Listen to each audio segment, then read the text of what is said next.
Shalom.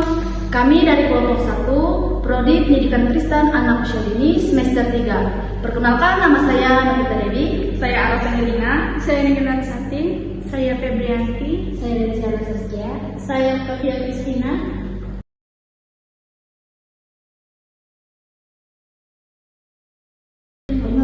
Kamu udah ngerjain tugas presentasi video itu nggak? Belum nih, tahu pusing banget, terlalu banyak poinnya. Jujur ya, rasanya tuh malas banget tuh ngerjainnya. Cuma teknik doang kan.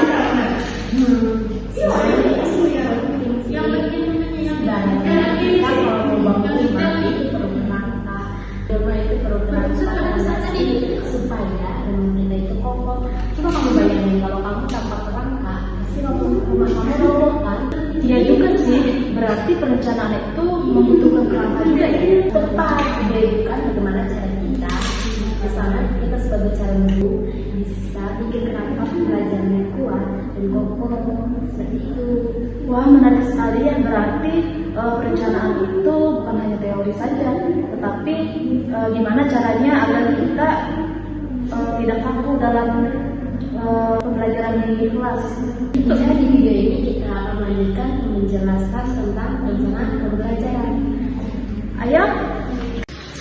Baik, sini saya akan membahas apa itu pengertian prinsip pembelajaran. Ada yang tahu nggak sih prinsip perencanaan pembelajaran? Jadi prinsip perencanaan pembelajaran adalah pedoman atau paduan yang digunakan untuk merancang dan melaksanakan suatu proses pembelajaran agar proses itu mencapai tujuan. Sedangkan komponen perencanaan yaitu merupakan unsur-unsur konkret yang membentuk sebuah perencanaan pembelajaran. Contohnya nih komponen perencanaan yang meliputi tujuan pembelajaran, materi, serta metode pengajaran, media pembelajaran, dan evaluasi. Jadi, prinsip dalam pembelajaran itu sebenarnya mempunyai peran sangat penting. Kenapa? Karena ketika guru menyusun RPP dan modul ajar, prinsip inilah yang jadi pegangan sebagai perencana pembelajaran tersebut, sehingga tidak menjadi perencanaan yang sia-sia saja dan ataupun asal-asalan. Nah, ada beberapa urgensi alasan pentingnya kenapa prinsip harus diperhatikan. Yang pertama yaitu hindari RPP atau modul ajar yang sekedar formalitas saja, supaya RPP bukan cuma syarat administrasi saja, tetapi benar-benar dipakai dalam suatu pembelajaran tersebut maupun sebagai panduan mengajar. Yang kedua yaitu menjamin konsistensi dan keterpaduan, sehingga semua komponen pembelajaran mulai dari tujuan evaluasi bisa saling nyambung terarah. Dan yang ketiga yaitu meningkatkan relevansi dan kebutuhan peserta didik itu, sehingga RPP menjadi lebih baik dan sesuai dengan kondisi siswa tersebut. Jadi pembelajaran terasa dekat dengan mereka. Dan yang keempat yaitu inovasi dan kreatif. Guru lebih terdorong dan mencoba hal-hal baru. Misalnya guru lebih mendorong dalam hal-hal baru, misalnya dalam teknologi dan metode yang seru, sehingga siswa tersebut menjadi terarah dan tidak kaku dalam pembelajaran tersebut. Jadi jelas ya, pembelajaran itu tanpa RPP hanya formalitas saja. Tetapi ketika pembelajaran dalam mengikuti prinsip pembelajaran tersebut, sehingga pembelajaran tersebut menjadi pembelajaran yang terarah. Bisa lebih terarah, relevan, dan kreatif. Contohnya misalnya guru memberikan apresiasi kepada usaha siswa sehingga siswa itu merasa dihargai. Dan RPP pun yang dibuat menjadi lebih hidup. Contoh yang kedua, misalnya guru memanfaatkan aplikasi, misalnya Canva. Jadi guru itu memberikan siswa tersebut mempunyai kreasi tersendiri dalam pembelajaran, hingga proses pembelajaran menjadi lebih aktif dan pembelajaran tersebut juga menjadi hidup dan teratur. Baik, di sini saya membahas beberapa poin prinsip utama pembelajaran. Yang pertama, berorientasi pada tujuan pembelajaran. Perencanaan pembelajaran harus jelas mengacu pada tujuan yang ingin dicapai dalam proses belajar mengajar. Tujuan ini berfungsi sebagai paduan dalam menentukan materi, metode, dan evaluasi agar mencapai tujuan dapat diukur secara efektif. Yang kedua, berpusat pada peserta didik. Perencanaan harus memperhatikan kebutuhan, minat, dan karakteristik pada peserta didik, sehingga pembelajaran menjadi relevan dan menarik lagi. Pendekatan pembelajaran diarahkan agar peserta didik aktif dan terlibat dalam proses pembelajaran. Yang ketiga, sistematis dan struktur. Perencanaan pembelajaran disusun secara runtut dan logis, sehingga memudahkan pelaksanaan pembelajaran. Struktur yang jelas menjamin kelancaran proses pembelajaran dan pencapaian potensi. Yang keempat, kontekstual dan relevan. Materi dan aktivitas pembelajaran harus relevan dengan konteks kehidupan peserta didik serta dunia nyata untuk menghasilkan pembelajaran bermakna dan efektif. Baik, di sini saya akan melanjutkan penjelasan dari prinsip 5 hingga ke-8. Prinsip ini yaitu fleksibel dan adaptif. Tahukah Anda bahwa situasi di kelas itu dinamis? Rencana yang baik tidak kaku, melainkan juga menyesuaikan diri dengan kebutuhan siswa, kondisi tak terduga atau waktu yang terbatas. Bagaimana ya jika mahasiswa tidak memahami materi? Kemudian, bagaimana saya bisa mempersingkat atau memperdalam suatu topik ini jika diperlukan?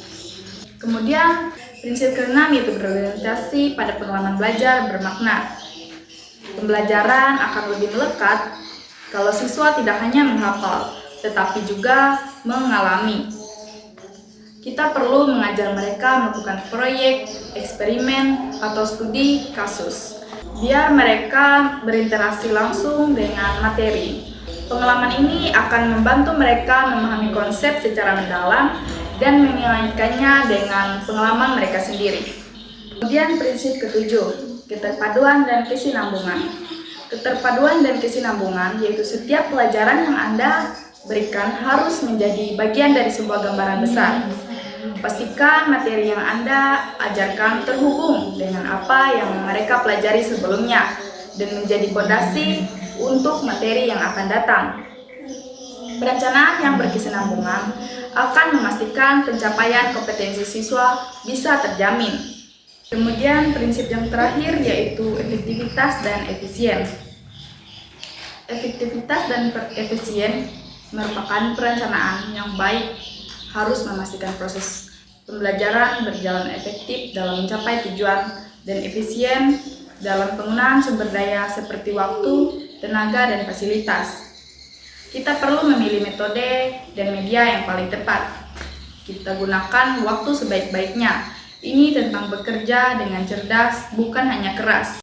Baik, berikut saya akan memberikan penjelasan lebih runtut lagi mengenai tantangan dalam penerapan prinsip pembelajaran dengan menekankan kendala yang ada pada guru. Tantangan dalam penerapan prinsip pembelajaran yang pertama itu yang dimana cara tradisional yang dilakukan oleh guru-guru zaman sekarang bisa disebut itu cara mereka menggunakan dengan kata bahasa ceramah, yang dimana hal itu akan membuat kurangnya fokus siswa dan siswa tidak akan memahami materi tanpa adanya tanya jawab dan diskusi. Dan yang kedua, kurangnya sarana dan prasarana, yang dimana sekolah tersebut kekurangan laboratorium,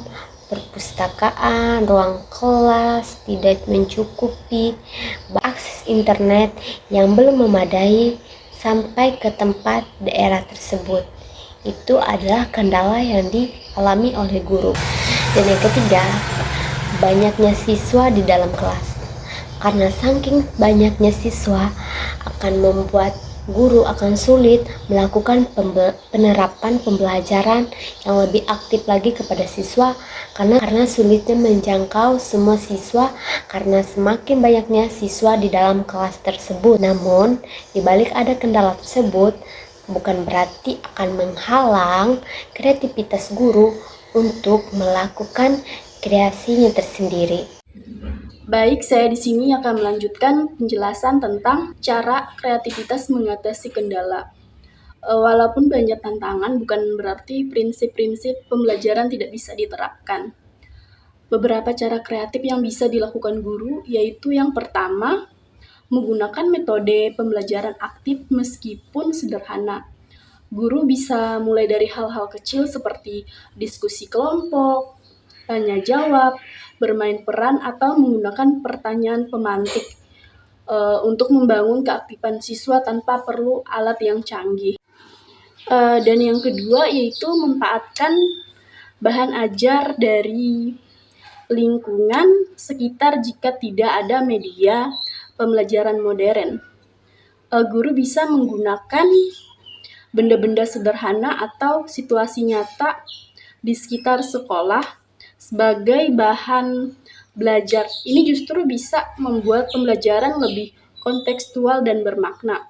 Dan yang kedua yaitu mengatur strategi kelas besar, yang dimana untuk kelas yang jumlah siswanya banyak, guru bisa membagi siswa ke dalam kelompok kecil, membuat jadwal presentasi bergilir, atau memberikan tugas proyek yang bisa dikerjakan secara berkelompok agar tetap melibatkan semua siswa secara aktif. Dan yang keempat yaitu berbagi dan kolaborasi dengan guru lain. Guru bisa bertukar ide, berbagi media, atau bahkan mengajar bersama untuk menciptakan suasana belajar yang lebih menarik dan tidak membebani satu orang guru saja.